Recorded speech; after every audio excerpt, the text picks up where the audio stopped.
Hello friends, தென்றலை மெல்ல பேசுகின்ற எபிசோடில் என்ன நடக்கலாம் அப்படிங்கிறத பற்றி பார்க்கலாம். இன்றைக்கான எபிசோட் இன்ட்ரெஸ்டிங்கான எபிசோட் அப்படின்னே சொல்லலாம். ரிஷி இப்போ அந்த சண்முகத்துக்கிட்ட வந்து ஏன் நீ வெளியில் போன, எங்கேயா போனால் அவங்கெல்லாம் என் வாக்கி டாக்கி எங்கேயா அப்படின்னு சொல்லிட்டு ரொம்பவுமே கோவமாக பேசுகிறாங்க. சண்முகம் வந்து அப்படியே தடுமாறி பேசுகிறாரு. என்ன இருந்தாலும் இந்த மாதிரி நம்மக்கிட்ட கோவப்படுறாரு அப்படின்னு.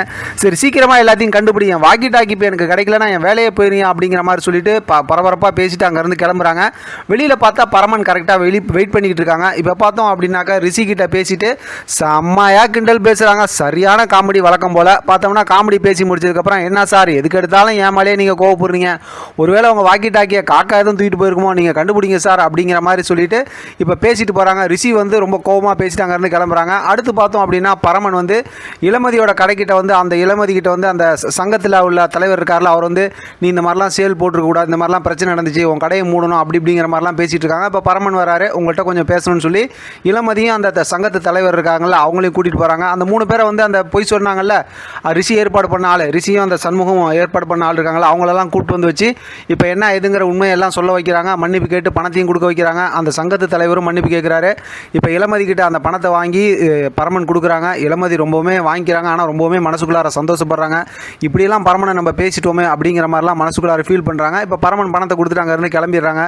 அடுத்து பார்த்தோம்னா ரிஷி ரொம்ப கோவமாக இங்கே போலீஸ் ஸ்டேஷன் வராங்க.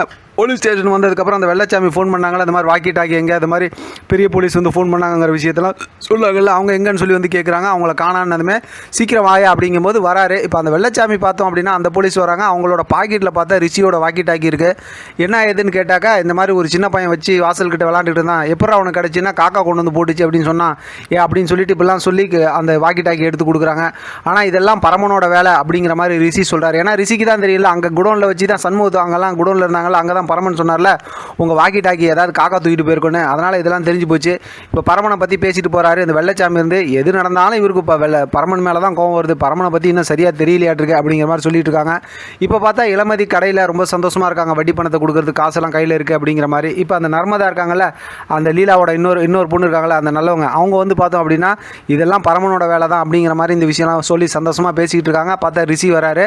ரிஷி வந்து கடையில் என்ன பிரச்சனை என்ன ஏதுன்னு கேட்கும்போது இந்த மாதிரி அவங்க வந்துட்டு போனாங்க. இந்த மாதிரி விஷயம்லாம் சொன்னதுமே இப்போ ரிஷிக்கு இன்னுமே பெரிய வயிற்றுச்சலாக ஆகிடுது. ஏன்னா இதெல்லாம் கண்டுபிடிச்சி கொடுத்தது பரமன் அப்படின்னதுமே இப்போ ரிஷி ரொம்பவுமே அப்படியே ஆத்திரப்பட்டு அங்கேருந்து சரின்னு சொல்லி கிளம்புறாங்க. இப்போ வெயிட் பண்ணிக்கிட்டே பரமன் அந்தாண்ட ரோட்டில் நின்றுக்கிட்டு இருக்காங்க.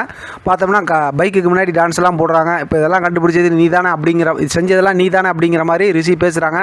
பரமன் வழக்கம் போல் பார்த்தோம்னா எல்லாமே செஞ்சுருந்தாலும் நமக்கு அதெல்லாம் பார்த்தா தான் இந்த எபிசோடெலாம் உங்களுக்கு செம்ம இன்ட்ரெஸ்டிங்காக இருக்கும். செம்மையாக பேசி விட்டுட்டு, ஏன் சார் எப்போ பார்த்தாலும் கடப்பாறையும் விழுங்கின மாதிரியே இருக்கீங்க, நார்மலாக இருங்க சார் அப்படிங்கிற மாதிரி சொல்லி ரிஷியை நல்லா வெறுப்பேற்றி விட்டு அங்கேருந்து அமுச்சு விட்டுறாங்க. பரமன் ரொம்ப சந்தோஷமாக இருக்காங்க. செம்ம ஹாப்பியாக இன்றைக்கான எபிசோட் முடிச்சிருக்காங்க. பார்க்கலாம் அடுத்து என்ன நடக்குதுன்னு. இதை பற்றின உங்களோட கருத்து கமெண்ட் பாக்ஸில் தெரியப்படுத்துங்க. தொடர்ந்து ஆதரவு கொடுங்க. தேங்க்யூ ஃப்ரெண்ட், தேங்க்ஸ் ஃபார் வாட்சிங்.